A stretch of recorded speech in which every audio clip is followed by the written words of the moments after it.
At some point, we are going to have to do a whole show about how good this show sounds.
All right, everybody, welcome to Down Ballot. We do this show live every Tuesday at 7:30 p.m. Pacific right here at twitch.tv/Echoplex Media. This show is followed up by Local Love. Tonight we have Melody Renee joining us live in studio to play a little bit of guitar for us and try to answer our bizarre questions. What's up, Councilman? Not much. How am I coming through over there? Yeah, you sound good. Great. Yeah, I'm doing pretty well. I've definitely seen some better days, but haven't we all? But we're going to have some fun tonight. We've got some live election results coming in and recalls happening as we speak, potentially. So big news coming later on Down Ballot. But I'm glad to see you all. Find me on Twitter at @THE_Councilman. And yeah, check out our website for more information about everything EchoplexMedia.com related. Great. So leading off, it looks like we have a story about today's San Francisco recall election.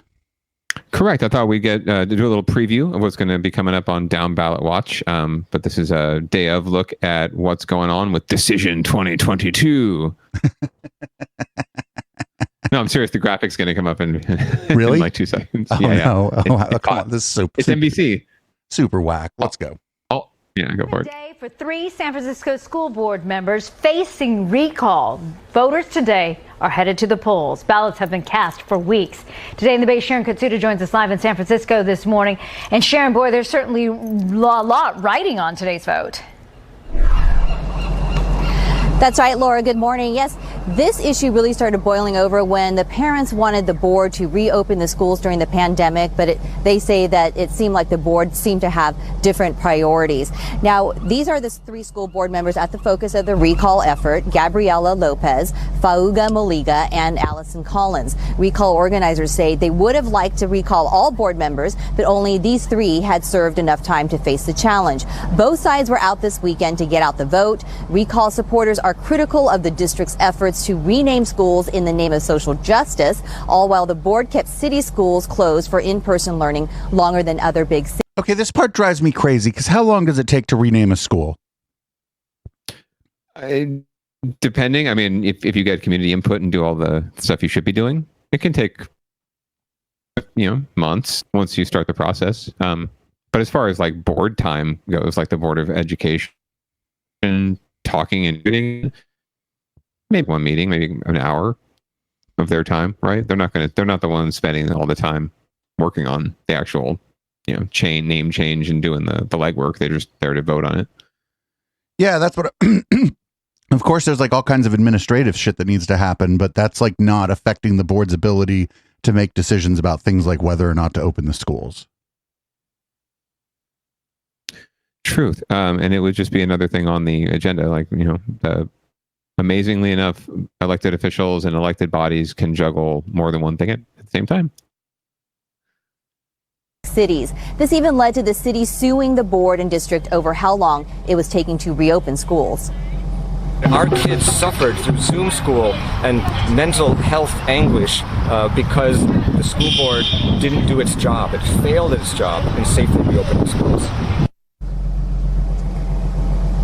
Another issue, the way the board handled the ending of merit-based admissions at Lowell High School. Opponents of the recall say it's a waste of taxpayer resources since the regular school board election will take place in November. Now, here's where you can find out where to cast your ballots if you plan to do it in person today. Polls open at 7 a.m. and close at 8 p.m. Now, if the voters, majority of them, support this recall then of any of the school board members, then Mayor London Breed would find the replacements and they would serve through November. Reporting live in San Francisco, I'm Sharon Katsuda, Today in the Bay. So there's no line 2 on this, right? There's no, if I'd like to recall this person, but Not on this recall. Correct. So yeah, there's no option. So the mayor just gets to do it kind of by fiat. Yes, at least until their next, the next election for those seats. Which is just in like fucking 8 months or 7 months or some shit. Ish, I think. I don't know. I forget. For all It's in of November. Them, yeah. What 9 minus 2 is 7. So yeah, there you go. So we're the ultimate math nerds. I'm definitely not a math nerd. Although I used to know math, but I don't anymore. I definitely don't know the math that I used to know. Yeah, so it's again just another example of recall.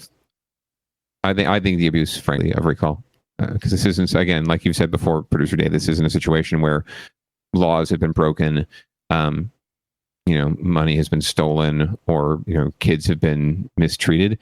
None of that. This is just policy difference, and it's people who are upset. And they were having a sad because their kid has to wear a mask at school or something. I don't know. Or they couldn't send their kid to school so they could go to work or do whatever they wanted. I don't know. But yeah, it's a lot of pissed off parents who couldn't gather signatures. So that and apple pie will get you a bake sale. So this reeks to me of another issue, like a national issue. I think the reason that they're going and talking about the renaming of schools is this sort of anti-woke shit is really big nationally, really big. Like, oh, the woke are fucking everything up. They're renaming the schools and fucking making you wear a mask. And like, they're just calling so I think that it's kind of piggybacking on that sentiment. And I think that with there being kind of a lot of tech workers in San Francisco, I think that's a pretty good strategy on the call of the recallers part to try to tie it to that shit that's like really big on YouTube and Twitter among certain people maybe that we talk about tomorrow night on our Intellectual Dollar Tree show. And it's just really interesting that they chose that to kind of I don't know, stick to or to kind of hitch their wagon to, because like I said, that's a huge national issue, and it's kind of it's vague enough that if they can hitch this to like wokeism, that I think they can get a lot of like well-meaning kind of center left people to vote yes on the recall because they want to be like against rampant wokeism. Yeah, I think there is a bit of that to it. Absolutely. I think the underlying all of this, and I think it's tied to Shasta County. It's tied to everywhere you're seeing these recall efforts. Frankly, there is a mentality out there. There is a through line. There is a narrative. There is a astroturf of people. There's a strata of people out there across all regions right now, and it's infecting all areas of government.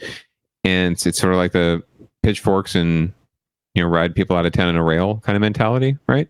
And it's given, normally these are the folks that are outside the city hall or the county building, right? They're picketing, they're yelling, hey, we won't go, culture of any kind has got to go. Instead, now they've got a vehicle, because we're in California, they have a vehicle known as the recall, right? So they can take all that energy they would be using to wave the signs, and they can plug it into efforts like this that actually have some tangible impact and actually do create change, whether it's good or bad. So I think, and affect change. So I think that the more these are successful, unfortunately, I think you're going to see more of them, because I think that this strata of people exists, and it's being fomented by the pandemic and by the mandates and the masks and the boosters and everything else. And we're just going to see more and more of it. Unfortunately, it sucks. It's going to be a lag on getting anything done in government. And it's certainly going to, I think, preclude and shy away a lot of folks, a lot of really good, well-meaning folks who could be really good public servants, but don't want to put up with this bullshit. Yeah, that, and it's just, I think that maybe some of the people who are spearheading these recall efforts may have other ambitions, be it a podcast or to just get on Dave Rubin's podcast, or they may want to run for office themselves, and they can be, they can come in and be like, hey, I have experience spearheading a recall when we had bad public officials, and now I'm running for office because there was no line 2. And I'm just curious to see what's going to happen in the next school board meeting in San Francisco, to see if like the issues from the recall like just completely spill over into it, even if the situation is completely different by November. Right. And I'll be interested to see if it is successful, who the mayor appoints. I know the mayor was in favor of this recall, so she's certainly not a big fan, apparently, of the folks who were of the school board itself. So it'll be interesting to see who she appoints and how they do and how they perform against the standard that has been set by the recall proponents. What standard that is, I don't necessarily know. But I'm assuming they have some sort of standard. So we'll see if the new board members that are elected, this is kind of like a devil you know, devil you don't, right? Like these folks, great. You circulated a petition, great. You won your low turnout, odd time election, great. What now? Now you actually have to govern, or you have to figure, or maybe the next people are just as bad as the first, right? Or they're just as politically connected as the first group. Are you going to run? Are you going to put yourself out there? Probably not. And then, what comes next? They don't really think. I don't think they really think these things out in that depth, from what I can tell. Yeah, and before we move on to the next thing, if like the political left was any kind of organized movement, they'd be trying to recall fucking Mayor London Breed right now just for being in favor of all these other recalls. You'd be like, oh, you like recalls, huh? Right. Hey, you seem to be a fan of recalls, Mayor Breed. Here's Right. one for you. We don't like that you didn't wear your mask at the club, right? So recall. Yeah. So watch where you wait. That's all I'll say. Like, right? It swings both. The door swings both ways. Just like with the filibuster, or any other legal political maneuver that benefits a minority over a majority, right? It always swings both ways. So when you're in the minority, you will just love just as much all these tools that these a-holes are using now to fuck shit up for us. We would be more than happy to use the same tools to fuck their shit up. So on a completely unrelated note, the chat is proud of themselves for having canceled your Kamala Harris calendar. Oh no. Okay, chat. Much love to the chat. Much love. I will say that the calendar was canceled by the fact that it's no longer 2021. So I just don't have a new calendar yet. I've got this nice one over here, this animals of the world one, but it's got this realtor's picture in the middle of it. So I'm gonna try and just use some privacy screens or something and block the realtor's picture because it's so cheesy. But the pictures are really sweet. It's like a panda and a seal and a giraffe. So I'll get that up there for next week. Great eyes. Chat, by the way. Well, yeah, no, I'm not canceling Kamala yet. She may be a cop, but she might just well be the next president of the United States. Just goes to show your connections a little better this week than last week too, because they can fucking see your wall a little bit better. That's the webcam on this lovely Lenovo ThinkPad. Oh, it's the built-in camera. Yeah, it's the built-in. I didn't have time. I was troubleshooting so much to get a system that worked. So we didn't have any lag tonight that I didn't have time to plug my webcam in. So I will get that upgraded for the next round. So you're running Linux this evening. I am running Linux. I thought you'd be proud. That's probably why everything works better. So let's move on to winners and losers. Where there are no winners, or if people are winning, that's just not who you were fucking rooting for. If you're a viewer of this show or a member of our community here. What's the first one? What's the first one? Well, it's nothing about Ukrainian people, so this is just a lagging portion of the YouTube clip. Once it starts, we'll know what it's about. So as you may have heard on the news or somewhere, the California has lifted their mask mandate partially, right? Like you can now, if you're vaccinated, in some counties in California, most counties, not wear a mask indoors, et cetera, et cetera. There are some exceptions, but there's a couple of counties in the Bay Area, including our very own Bruce Dave, Santa Clara County, that are kind of on an island and going to hold that mandate in place for a little while longer. Moving you forward on Bay Area COVID hospitalizations with encouraging new signs. The most serious cases are declining. Now, as you can see right here, by this time next month, that total is expected to fall 62%. So we could see those hospitalizations sitting around 3,000, just a little bit above there. Now, right now, statewide, they're close to 8,200. This comes as the state mask mandate set to expire. Today at the Bay's Bob Riddell. He's live for us in Pleasanton this morning. And Bob, some of those places, they say, yeah, you're going to still have to wear those masks inside. Correct. Good morning to you, Marcus. You're talking about Santa Clara County and the city of Vallejo. The mask mandate will not lift tomorrow when it lifts most other places, including Alameda County, where I'm at. So starting tomorrow, you'll no longer need to wear one of these when you go into your local coffee shop or other local business. Again, that's starting tomorrow as long as you're fully vaccinated. So just after midnight tonight, the state of California will lift its indoor mask mandate. And as you can see on this map, 8 of the 9 Bay Area counties will go along with that guidance. Santa Clara County says the rate of community transmission of COVID is still too high. Will be several more weeks before it lifts its restrictions. And the city of Vallejo is keeping its indoor mask mandate in place until a city council can meet and discuss this on February 22nd. There are exceptions. You still must mask up inside places like schools, hospitals, and public transit. Also, courthouses in SF, San Mateo, and Alameda County still plan to require masks indoors as well.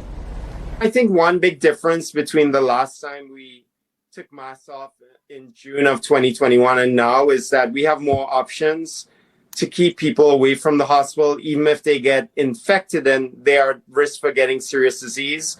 So it's really important when somebody is older, or if they're immune compromised, or if they have multiple medical comorbidities, particularly if you're not boosted, to call your healthcare providers, see if you're eligible for Paxlovid, the oral agent for COVID, or monoclonal antibodies.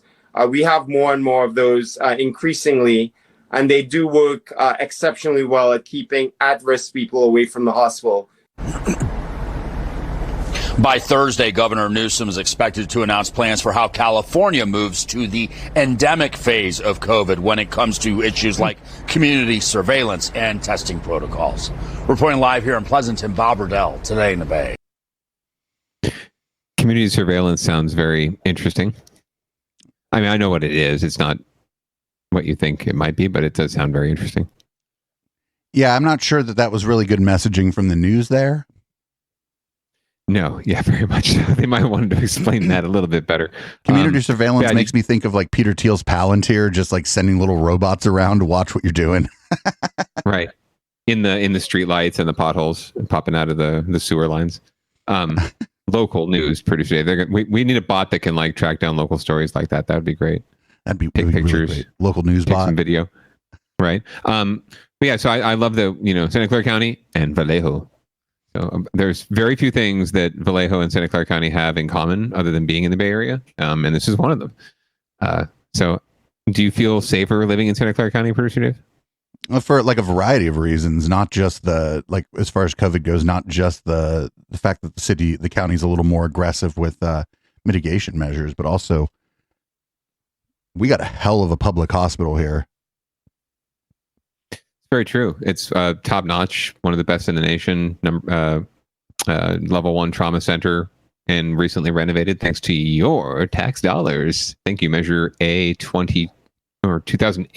Yeah, 2008, 14 years ago.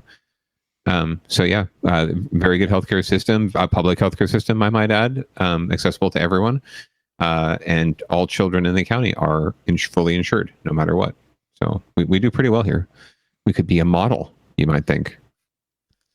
Yeah.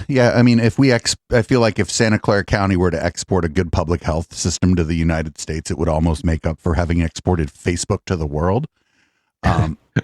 Truth. And by the way, you have to pay an arm and a leg to actually live here, and and to enjoy all of those benefits. So yeah, it's upsides and downsides, but we shall see. I do say this much. Sarah Cody is getting death threats like literally every day. I've actually read some of the stuff that gets sent because it gets copied to all the supervisors, and of course, some county staff, and the good wife occasionally gets to see it. So I get to see it, and there's some really frightening shit that gets sent around. So kudos to them for just being strong and doing what they can to keep us safe, keep us honest. I do not envy them in that role. She has a security detail too, right? She has a security detail that follows her home and watches her house every night. Like it's real. Yeah, we're talking, by the way, about the head of public health for Santa Clara County. Right. Yeah. Right. Not an elected official, not a bureaucrat, basically a health bureaucrat. So kudos to her for. Now she's national famous, so good for her. Maybe she should run for something. Oh yeah, she's like, oh, I got death threats as like the head of public health, so let's run for office and see how that goes. Right. That's what's not going to happen. No, probably not, unless you can run for health officer. Which after you can't. After this is over, I say we put a ballot measure up just to give that lady a bit of a golden parachute. There you go. Why not? We can just lobby for it. Don't need a ballot measure. Just lobby the soups for it. All right. Well, moving right along to another issue that has been sort of tracking along with COVID. As we all know, there's been a little bit of unemployment fraud, but there's always unemployment fraud, by the way. Let's be real here.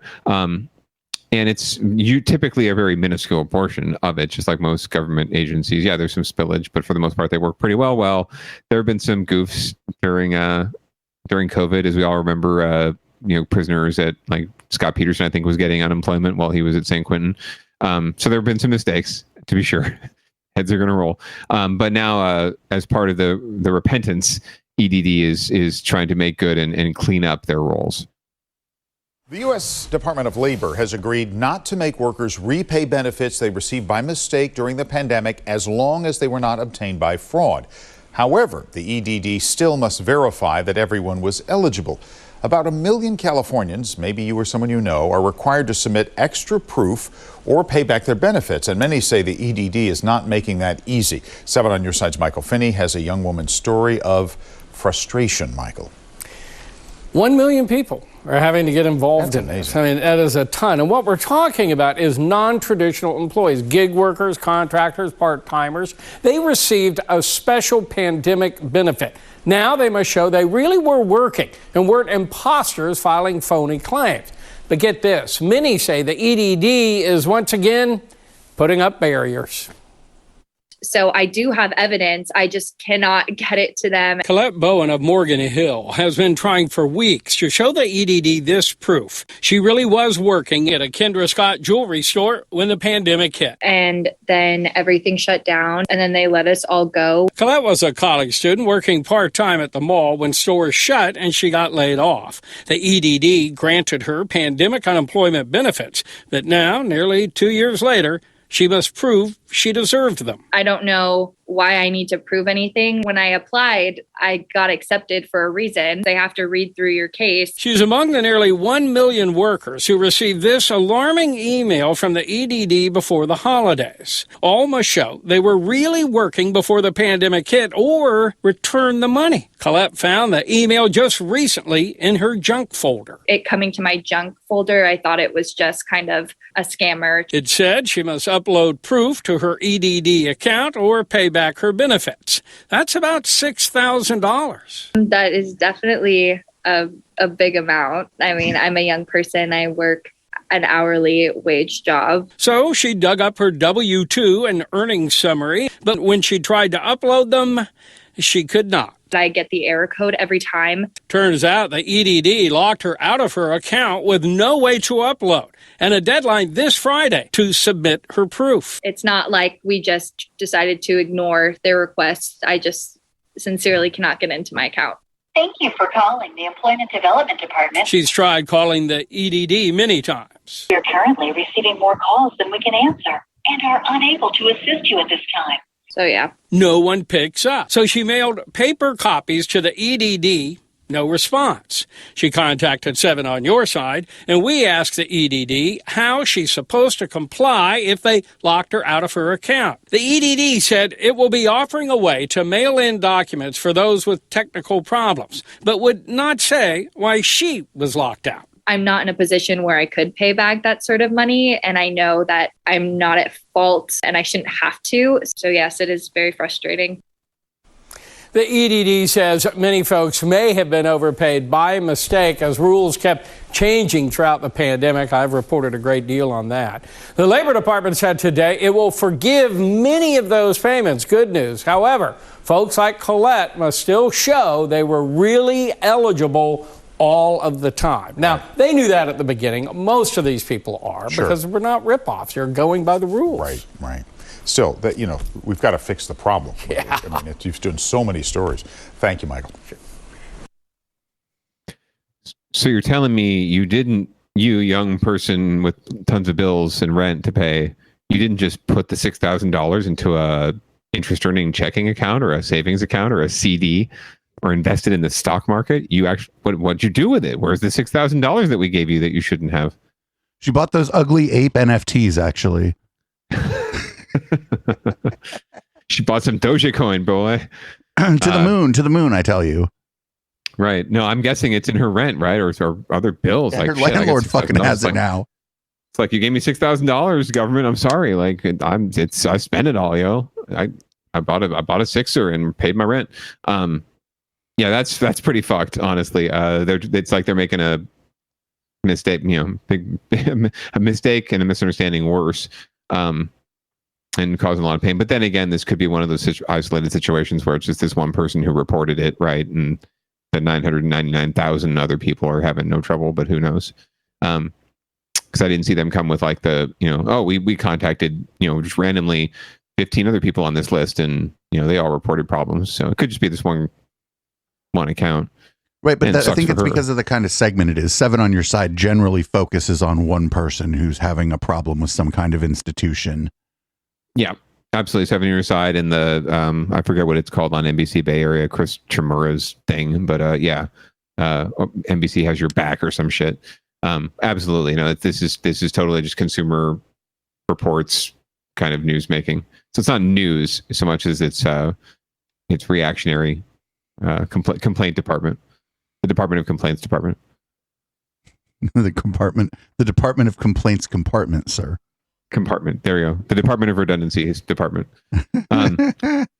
Well, hopefully they'll sort that shit out, and not that prisoners don't deserve a little love, but they shouldn't be getting unemployment benefits necessarily. But hopefully they'll sort that shit out and get the money in the right people's hands, or at least if they gave it out already, recognize that they got their heads up their ass if they think they're going to try and get it back. What do you think about the idea of prisoners getting unemployment benefits for 6 months prior to release, so they have a little bit of money when they get out? Oh, I'm actually all in favor of prisoners, especially state prisoners. Well, I mean, that's prisoners are, right? State, sorry, or federal. I'm all in favor of doing everything we can to make sure that prisoners who are allegedly, ostensibly being rehabilitated, right? I want to make sure that they are rehabilitated, right? I want to make sure that the system we have is adequately serving them, right, and allowing them an opportunity to rehabilitate and to advance themselves. I have a family member who's prisoner in the state system, got his AA, and is now working on a BA, right? So he's going to come out of prison. It's going to be a while, but he's going to come out of prison much better off educationally than he.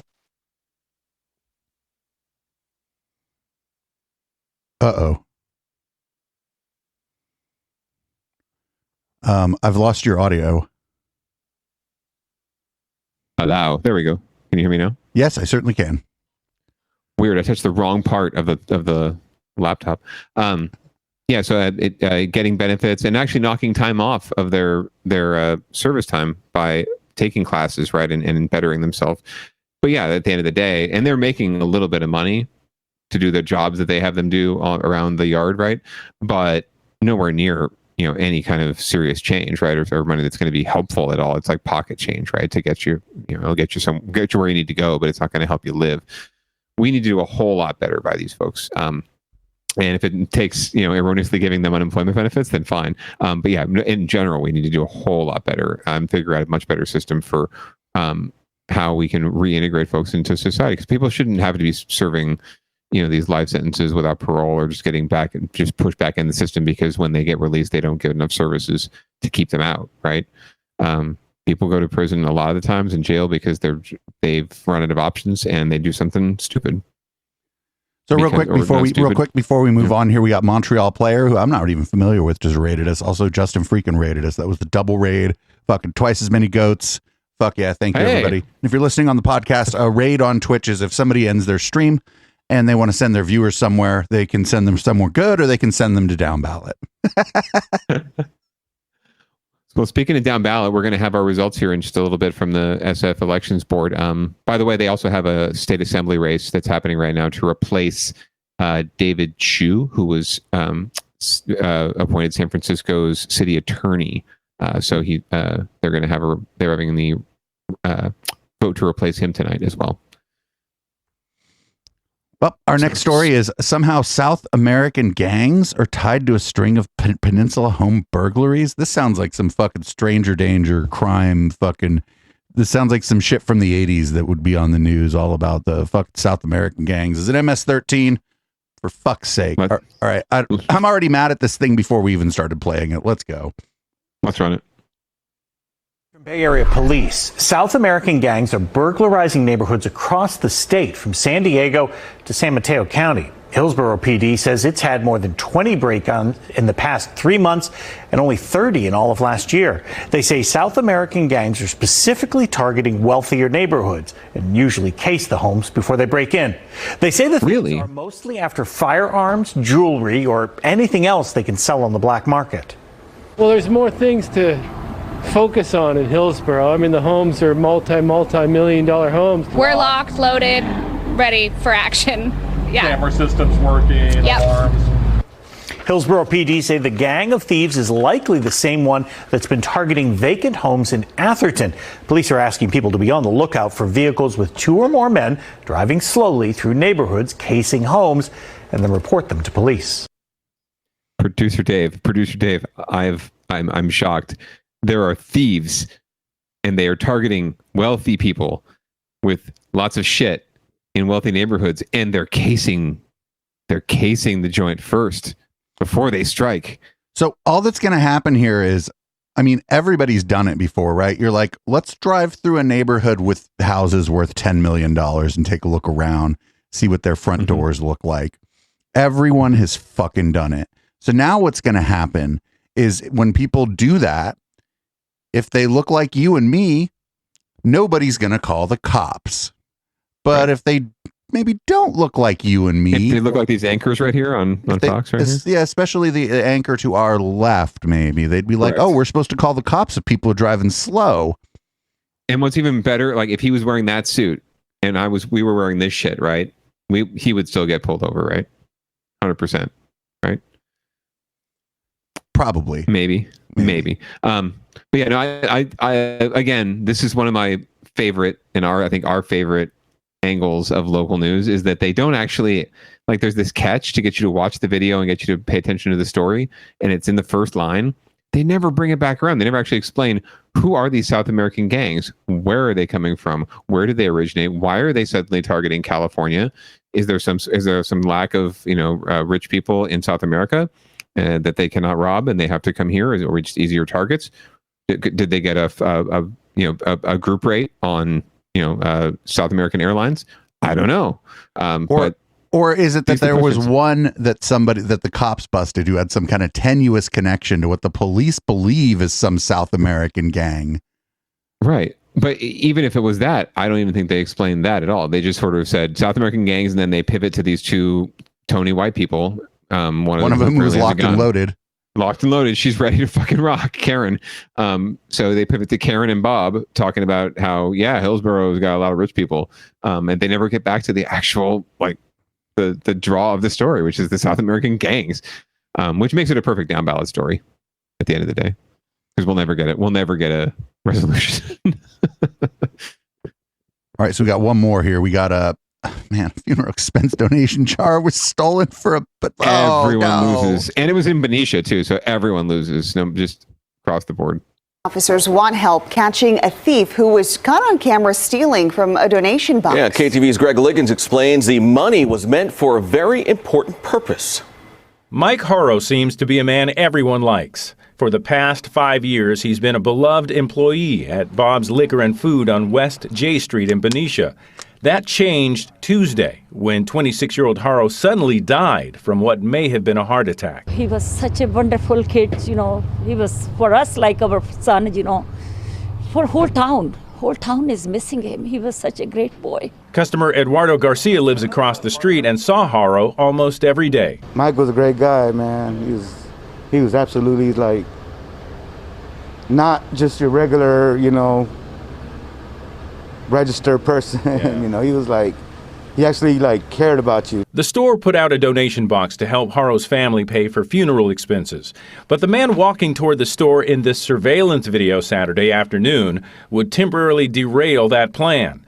Police want to track him down. You see him inside wearing dark sweatpants, sweatshirt, and a cap with what looks like an S on the front. He acts as though he intends to buy beer, but what he's really buying is time to steal. After distracting the woman working the register, you see him grab the donation box and take off. Wow, that's incredible. It was the Amazon driver. But karma comes to get you. Instead, help somebody was stolen. That's a shame, right? The store estimates hundreds of dollars were taken because so many people have been generously giving. I knew Mike a lot. I came in here a lot with my brother. He was a very sweet guy, and so when I heard, it was very unexpected. So that's why I put money in there. A new donation box has replaced the one taken, but cash doesn't stay inside long and is put in a safer place. So the stolen funds will be replenished. What can't be replaced is Mike, a guy who apparently did his job in a unique and special way that touched the lives of others. You can talk anybody in the store, anybody, customer. I never get any single complaint last 5 years.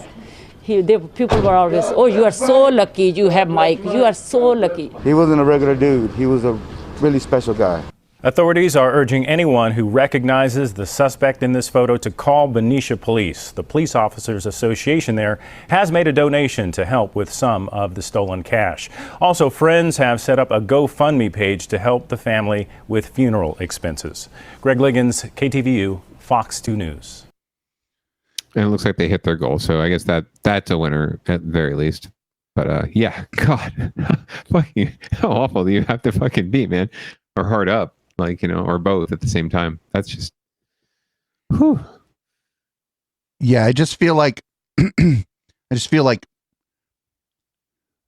person who works at the liquor store is like really a pillar of the community. Like they deal with a bunch of bullshit probably, but like the people that work at my liquor store are great. I fucking love them. I like know their names because I asked. They remember my name. Like I walk in and the guy's like, I have a new stout. Like right as I walk in and I'm like, I'm just here for an energy drink. And he's like, but I have a new stout. It's like, yeah, I very much like your liquor store folks. They're very good people. It's unfortunate that we are in the situation that we're in and you're not stopping by there more often on your way here, I know. I don't know them by name, but they seem like very, very genuine and very nice people. They call me boss. They have a great selection there. But I'm just telling you, like, if you like live within walking distance of the liquor store, the liquor store person, because you don't even have to drink to be pals with the liquor store person. You need a pack of smokes. You need a snack late at night. You want a Coke.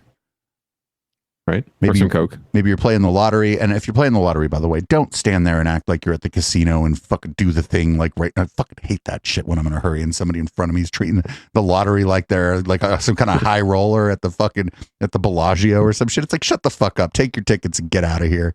But the liquor store person never is rude even to that person. Right. No, and you're right. Pillar of the community for sure. And they have to, with good reason. They deal with everyone, right? From the banker to the butcher to the whatever Bartleby maker or whatever however the line goes, the teacher, the post office clerk, right? Like everyone comes to the convenience store, the liquor store sooner or later to get something. And yeah, they're either down or they're not. So good on them for looking out for their boy. I'm glad that they got the money coming through the GoFundMe. But yeah, whoever this person is, like I feel bad taking a penny from the take a penny jar. Bruce Dave. Oh, I don't. They'll take a penny thing. Because I want to leave it for the next person. I feel like I should have a penny for some reason. But when I don't, I do take the penny. But taking the funeral fundraising jar. Yeah. That's bad. Losers. But anyway, that's what I call it. Winners and losers. Mostly losers. All right, San Francisco, get your shit together. Here's a trailer for, I guess, a movie that's coming out. It's going to be a series from our good friend Big Ed Shaban at NBC Bay Area. He's doing a whole series on saving San Francisco. From what? I guess we're going to have to see. From itself. But this is the trailer for his investigative series. Award-winning journalist. They're monstrous. Big, angry monsters. Big, crazy, just gonna get you monsters. Even if I scream, no one's gonna hear me. I just know he's gonna come back here. He's hearing these voices telling him to do these things.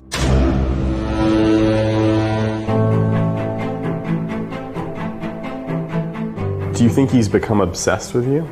Yeah, I do. And so do the detectives. I just keep expecting him to be dead. And then every day I wonder if he does die, would I even know?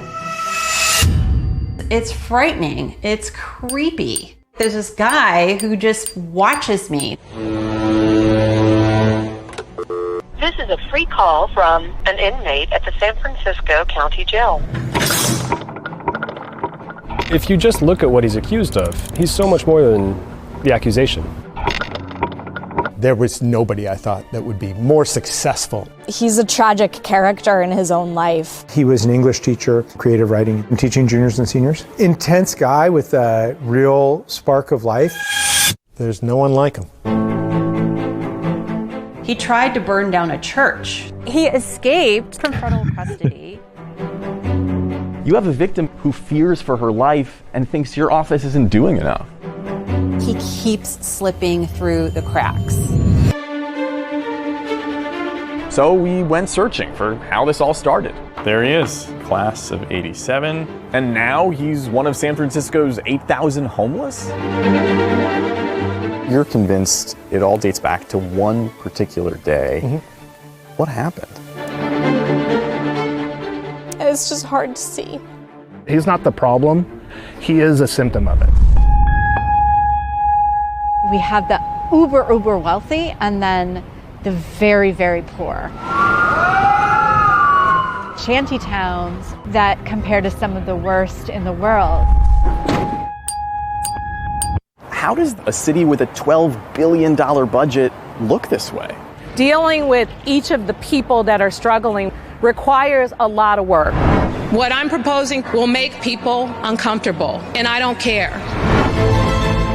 It's such an incredibly wealthy and resourceful, beautiful city. That's the sad irony. It's not so pretty anymore. You step over piss, you step over garbage, and the main thing, you step over our people. And it's beautiful people that are being wasted, lost, left behind. It should be better than this. And it can be, and it will be. It's a pretty difficult situation to be so misunderstood.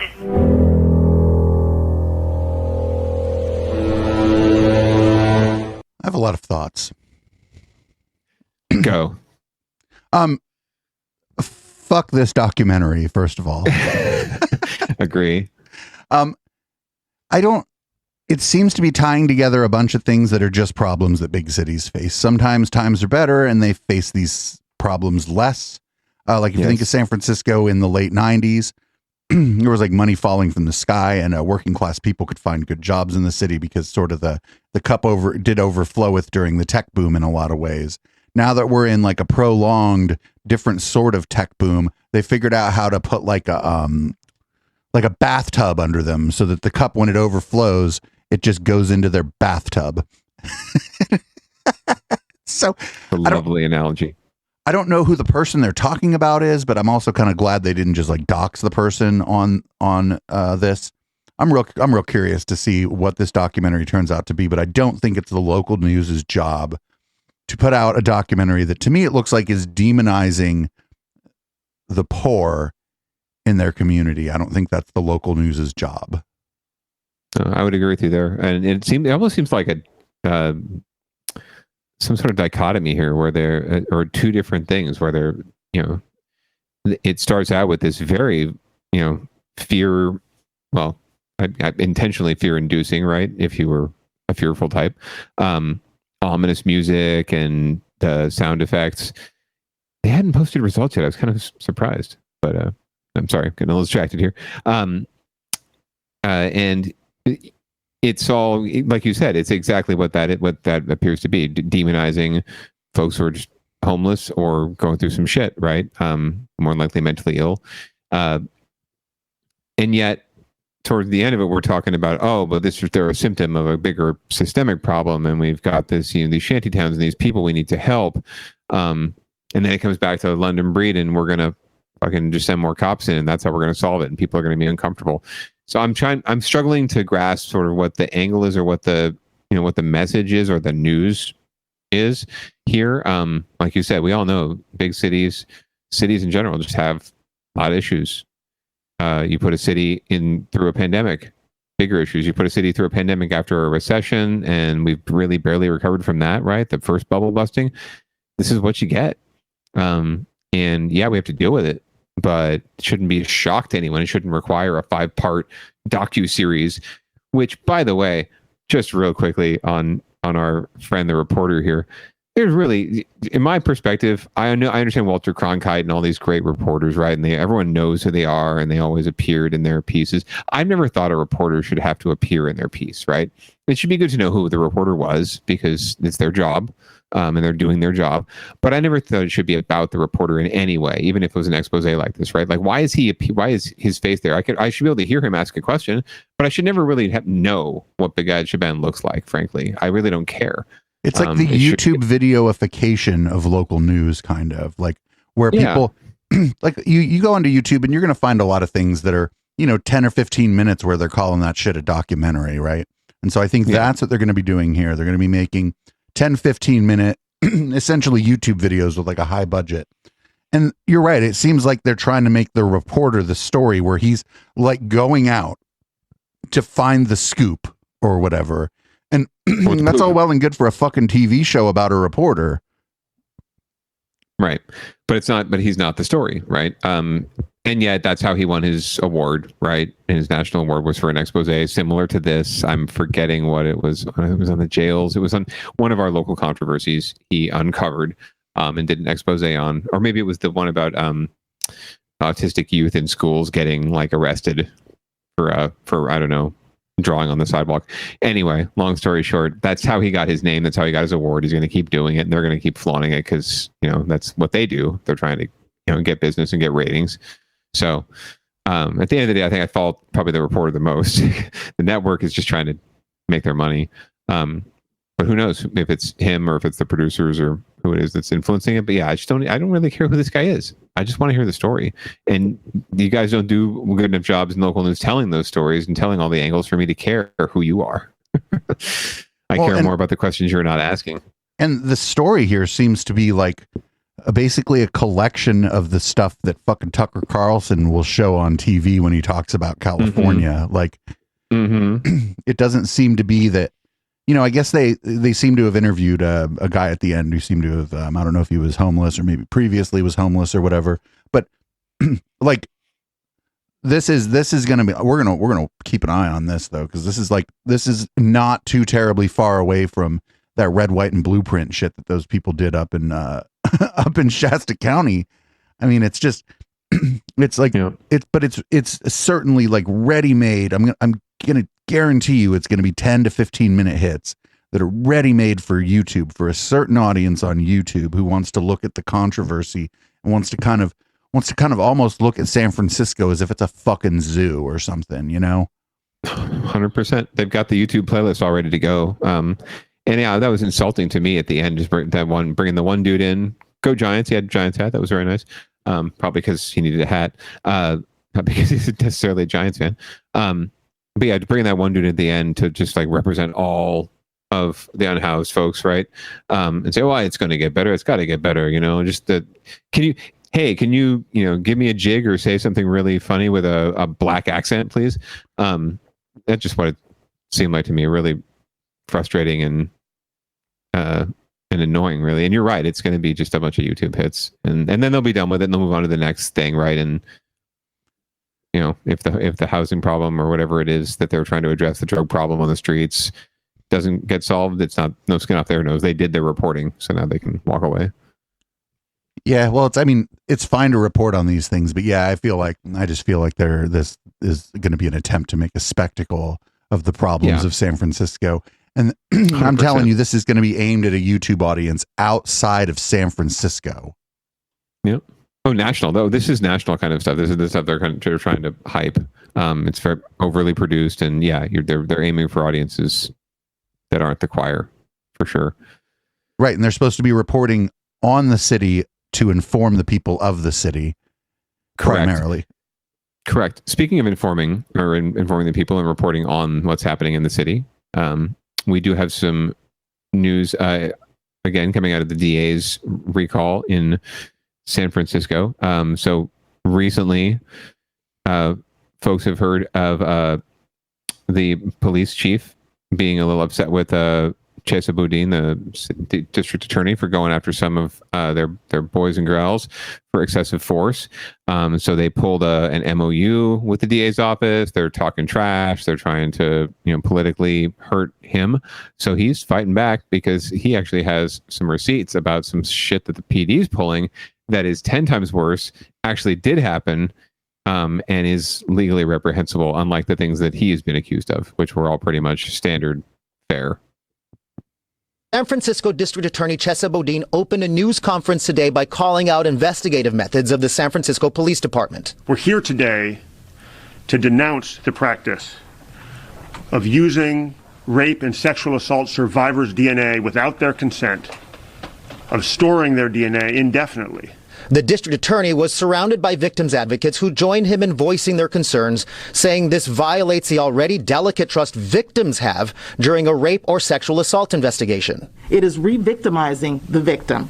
It is unacceptable. We need to address this. If survivors knew that their own DNA evidence would potentially be stored and used against them at a future date, even less survivors would come forward. DA Boudin says he's raising concerns after he came across a sheet of paper late last week in a current case. He says the document shows San Francisco police detectives compared DNA from a rape kit collected in 2016 with DNA collected at a felony property crime scene recently and identified the former victim as a current suspect. What's more, he claims this could be a statewide issue. Our conversations with leadership at the SFPD Crime Lab suggest that this is a routine practice not only in San Francisco but at other crime labs across the state. The San Francisco police chief says his department is looking into the details of how the crime lab handles rape kit DNA samples.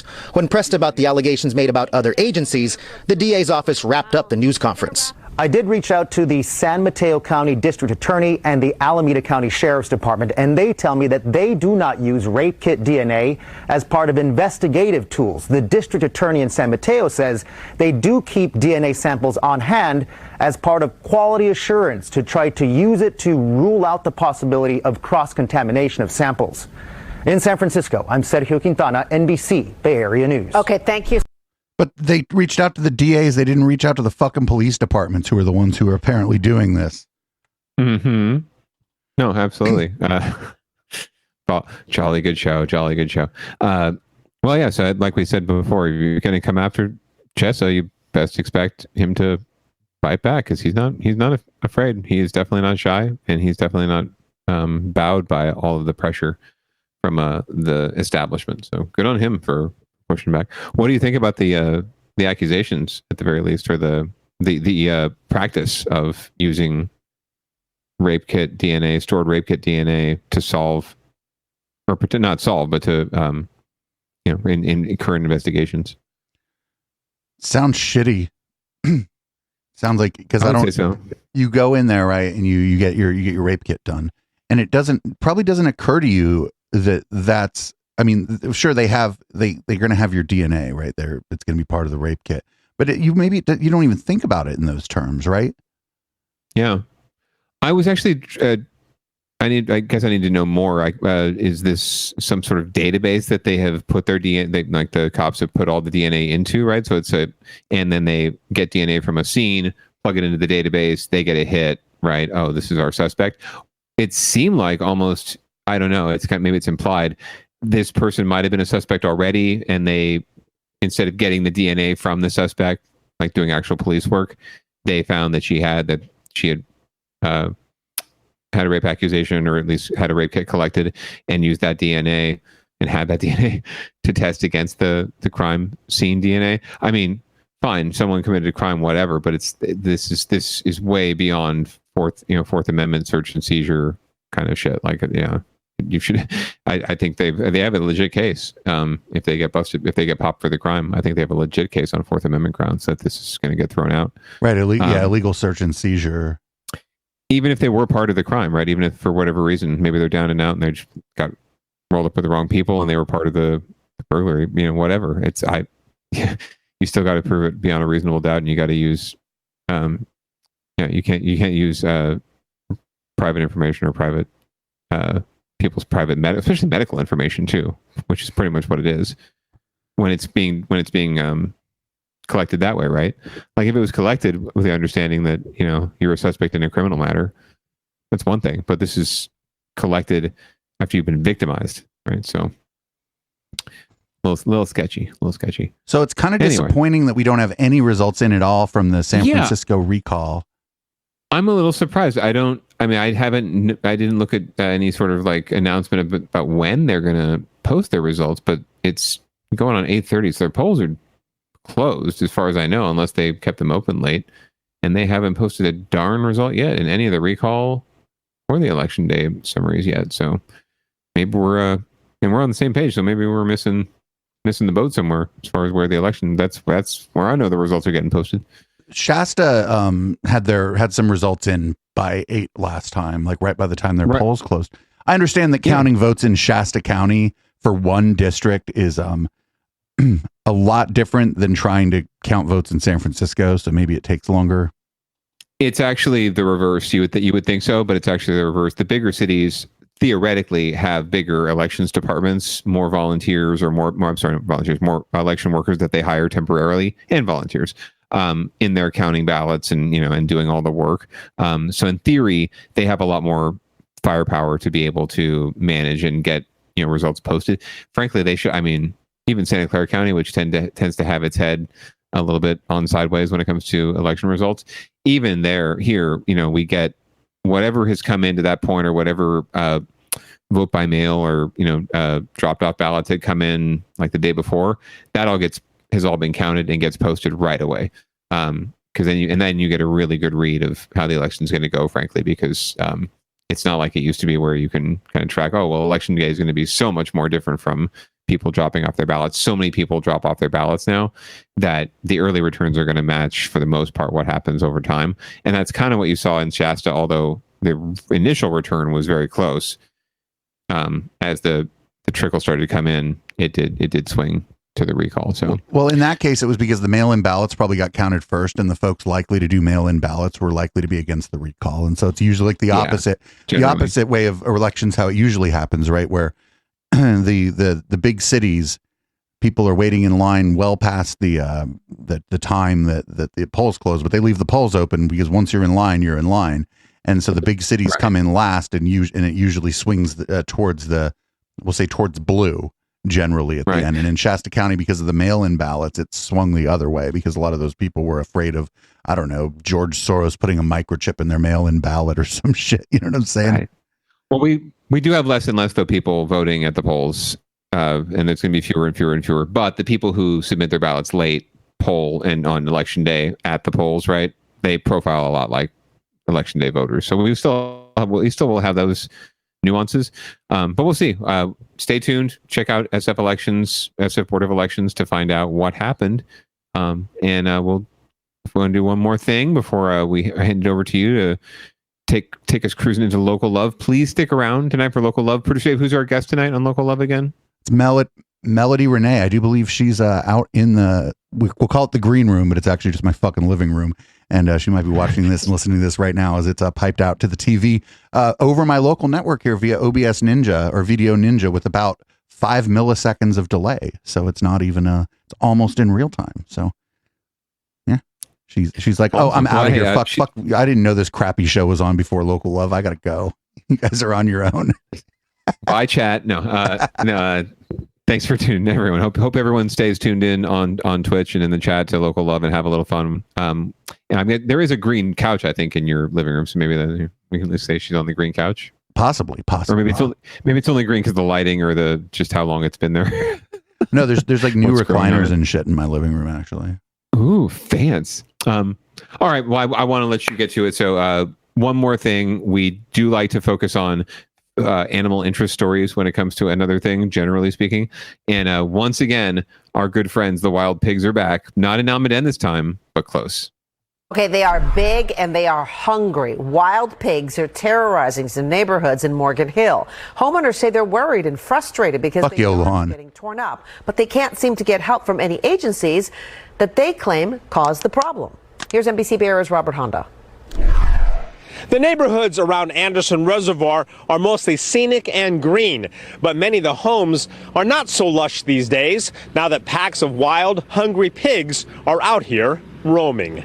This is 8 wild pigs Annette Beatty took video of from her car as she and her husband pulled into their home off Holiday Lane near Anderson Reservoir in Morgan Hill Saturday night. I just really couldn't believe it was happening. I was afraid to get out of my car. How much damage do they do to your yard? Well, you can see right here. I mean, this was all covered in, this time of year, you know, it's beautiful. All covered in green. It's been rototilled. Annette and other members of the Holiday Lake Association filed damage claims with the Santa Clara Valley Water District, arguing the draining of Anderson Reservoir for seismic retrofitting forced the pigs to look for water and created a pathway to the neighborhoods. Valley Water needs to coordinate with SCC Parks and the city of Morgan Hill to put traps on public land to trap and reduce the wild pig population. We can't just get a gun out and shoot them. So we really don't sounds like he wants to do-it-yourself method to mitigate the pigs.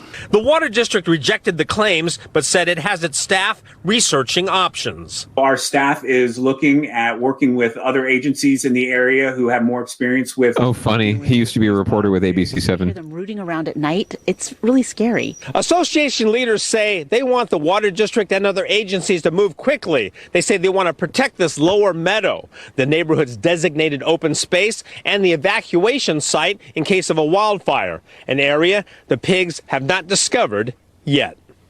In Morgan Hill, Robert Honda, NBC, Bay Area News. An area the pigs have not yet discovered is something we used to say when we were throwing raves.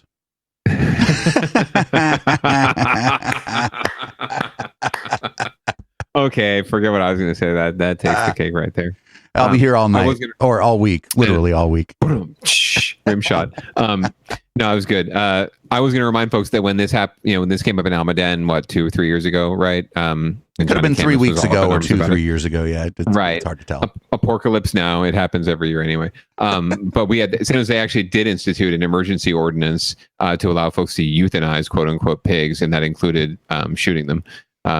So we actually allowed people to discharge firearms, in within city limits who were not police officers. Shocking. So yeah, they will. If you push comes to shove, they will allow you to shoot them, sir. But if you want to try some other DIY methods for capturing wild boar, go for it. A Rube Goldberg device to kill the fucking wild boar. I'm just thinking of the little the little mouse traps, right? Little cheesy old school mouse traps, like snap and gets them on their hoof. I don't think that's stopping them from tearing your lawn up. But most people seem really happy to be on TV, so I don't know if they're really all that bummed about their lawn getting torn up. Yeah, mostly when the boars come, everybody's like, "Oh shit, do I get on the news?" Yeah, right. Who's going to call the news first? Who gets to call them this year? I'll give you that though. That would be a freaky sight. Like I drive home and suddenly I've got 8 wild boars in my front yard tearing shit up. Interesting. I definitely wouldn't be getting out of the car and provoking them and taking video of them necessarily. Well, maybe video, but definitely not provoking the wild boar. Wait till they move on, get their grubs, move on. Make sure the dog's inside. Oh my goodness. All right. Well, my friend, it was another fantastic episode of DB. Yeah, Councilman, why don't you read us out?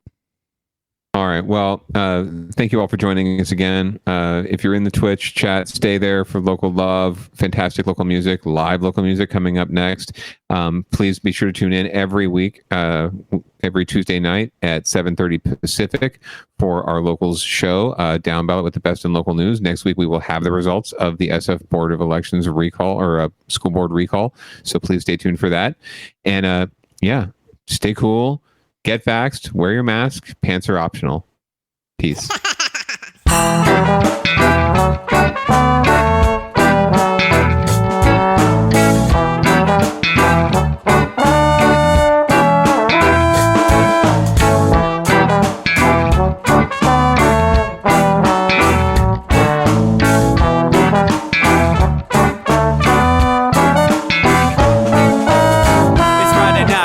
it's time to get the party started. Pick up my phone just to check and see who's calling. Dress up real nice for the ladies at the bar, and I'm driving in my car just to get to where they are. Here at the local scene is where I plant my feet. It's where I smoke my cigarette and I hold my drink. I look at all my friends, they're all blazing green. Here at the front of the stage waiting for MTV. Where are those guys who's standing next to me with a pipe in his hand ready to blaze for me? About 5 minutes later we're all singing Queen. Now get the fuck up on stage, man, rock the scene. Yeah, we do what we want, and what we want is to jam. So sit back and enjoy the band.